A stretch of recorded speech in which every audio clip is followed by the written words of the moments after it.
Hello class 8। आज हम आपकी बुक की लेसन नंबर 9 को पढ़ेंगे, जो एक पोएम है और ये एक बहुत ही इंटरेस्टिंग टॉपिक पर है, जो है आपके टीचर्स। इस पोएम का नाम है where do all the teachers go. ये सारे टीचर्स कहाँ जाते हैं। For a child a teacher is a special. एक बच्चे के लिए एक टीचर एक स्पेशल व्यक्ति होता है। It is difficult for a child to think of his or her teacher as an ordinary person. और उसके लिए अपने टीचर को एक साधारण व्यक्ति की तरह सोचना बहुत ही कठिन है। मतलब उन्हें यह लगता है कि ये टीचर कहीं दूसरे ग्रह के प्राणी तो नहीं है। हम अपनी पोएम को स्टार्ट करते हैं और इस पोएम को एक छोटे बच्चे के नज़रिए से लिखा गया है कि एक छोटा बच्चा जो है वो अपने टीचर के बारे में क्या सोचता है कि आखिर ये जो हमारे टीचर्स हैं ये हैं कैसे, क्या ये भी हमारी तरह होते हैं। जब ये छोटे थे ये भी हमारी तरह काम किया करते थे, डांट खाया करते थे, या फिर ये ऐसे ही हैं जैसे हमें दिख रहे हैं। तो हम अपनी पोएम को स्टार्ट करते हैं। Where do all the teachers go when it's 4 o'clock? Do they live in houses and do they wash their socks? Where do all the teachers go? ये सारे टीचर्स कहाँ जाते हैं। व्हेन इट्स 4 o'clock, जब 4 बज जाते हैं, यानी स्कूल की जब छुट्टी हो जाती है 4 बजे, तो ये सारे टीचर आखिर जाते कहाँ हैं। क्या इनका अपना घर भी होता है? उस बच्चे ने यही सोचा होगा। Do they live in houses, क्या ये घरों में रहते हैं। And do they wash their socks, क्या वो अपने जुराब धोते हैं। हाँ बिल्कुल धोते हैं, नहीं तो उसमें बदबू नहीं आ जाएगी।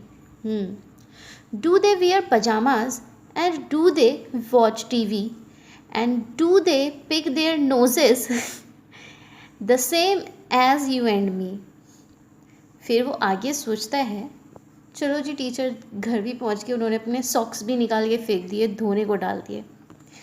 तो फिर वो सोचता है डू दे वेयर पजामाज, तो क्या वो पजामा भी पहनते हैं या फिर ऐसे ही सूट बूट में रहते हैं जिस तरीके से हमारे स्कूल में आते हैं। And do they watch TV, और वो टीवी भी देखते हैं। And do they pick their noses, क्या वो अपनी नाक निकाल के फेंकते हैं, यानी कि अपनी नाक छिड़कते हैं। The same as you and me, जैसे कि मैं और तुम करते हैं। अच्छे क्वेश्चन हैं, good. Do they live with other people, have they mums and dads, and were they ever children and were they ever bad? फिर वो सोचता है do they live, क्या वो रहते हैं with other people, और लोगों के साथ में। ये ऐसे ही हैं खड़ूस से, इनके साथ में कोई रहना ही नहीं पसंद करता। have they mums and dads, क्या उनके मम्मी और पापा भी होते हैं, या उनके पास उनके मम्मी पापा भी हैं। and were they ever children, क्या वो कभी बच्चे थे, नहीं हम ऐसे ही बड़े आए थे। And were they ever bad, और क्या वो कभी बुरे भी थे।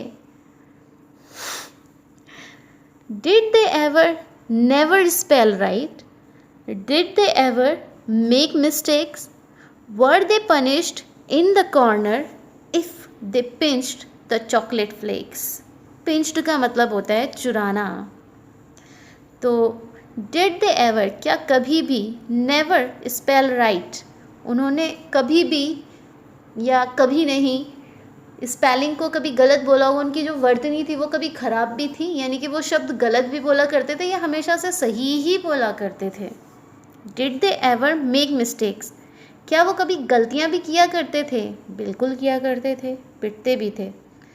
वर they punished in the corner, और क्या उन्हें कोने में, कमरे के कोने में सज़ा दी जाती थी।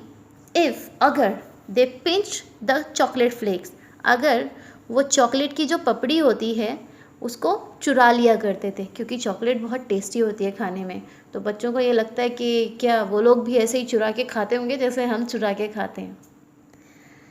Did they ever lose their hymn books, did they ever leave their greens, did they scribble on the desk tops, did they wear old dirty jeans. Hymn होता है धार्मिक गीत, ग्रीन्स यहाँ पर सब्जियाँ हैं, जो हरी सब्जियाँ होती हैं उनके लिए कहा गया है। स्क्रिबल होता है जल्दी जल्दी कुछ भी लिखना, गुचड़ पुचड़ कुछ भी लिख देना। तो did they ever lose there hind books, क्या उन्होंने कभी भी अपनी धार्मिक गीतों वाली किताब को खोया है? Did they ever leave their greens, क्या उन्होंने कभी सब्जी छोड़ी थी? मतलब जैसे छोटे बच्चे होते हैं, उन्हें घिया नहीं पसंद, उन्हें करेला नहीं पसंद, उन्हें गोभी भी नहीं पसंद, ब्रोकली ग्रीन जो होती है वो भी नहीं पसंद, तो वो लोग क्या करते हैं, जब खाना खाते हैं तो सब्जी छोड़ देते हैं। तो ऐसे ही क्या इन टीचरों ने भी कभी अपनी सब्जी छोड़ी थी? Did they scribble on the desktop, क्या उन्होंने कभी हमारी तरह, यानी जैसे बच्चे डेस्क पर बैठ कर के उटपटांग कुछ भी लिखते रहते हैं, क्या उन्होंने भी कभी लिखा था ऐसी? Did they wear old dirty jeans, क्या उन्होंने कभी गंदी पुरानी जीन्स पहनी थी? I follow one back home today, I will find out what they do, then I will put it in a poem that they can read to you. फिर वो बच्चा कहता है कि आई विल फॉलो, मैं उनका पीछा करूँगा, वन बैक होम टुडे, आज उनमें से एक का मैं उनके घर तक पीछा करूँगा। आई will find out what they do, और मैं ढूंढ निकालूंगा, मैं ये ढूंढूंगा कि वो आखिर करते क्या हैं। Then I will put it in a poem, और फिर मैं वो सारी चीज़ें जो वो लोग करते हैं ना उसको एक पोएम में डालूंगा, एक पोएम बनाऊंगा उससे, that they can read to you, जो वो तुम्हारे लिए पढ़ सकें।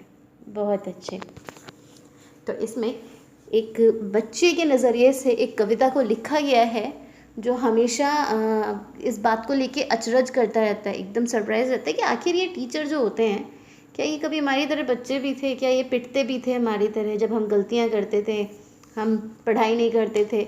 या फिर ये क्या जब हम अभी चॉकलेट केक के ऊपर से या किसी भी चीज़ के ऊपर से चॉकलेट की परत उतार के खा जाते हैं, पपड़ी उतार के खा जाते हैं, क्या ये लोग भी खा जाया करते थे? क्या ये टीवी भी देखते हैं?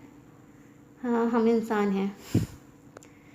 तो इसी तरीके से ये पोएम है, बहुत ही अच्छी और कॉमिक पोएम है, यानी कि हास्यास्पद है, इसमें हंसी आ रही है पढ़ पढ़ के। इसे लिखा है पीटर डिक्सन ने।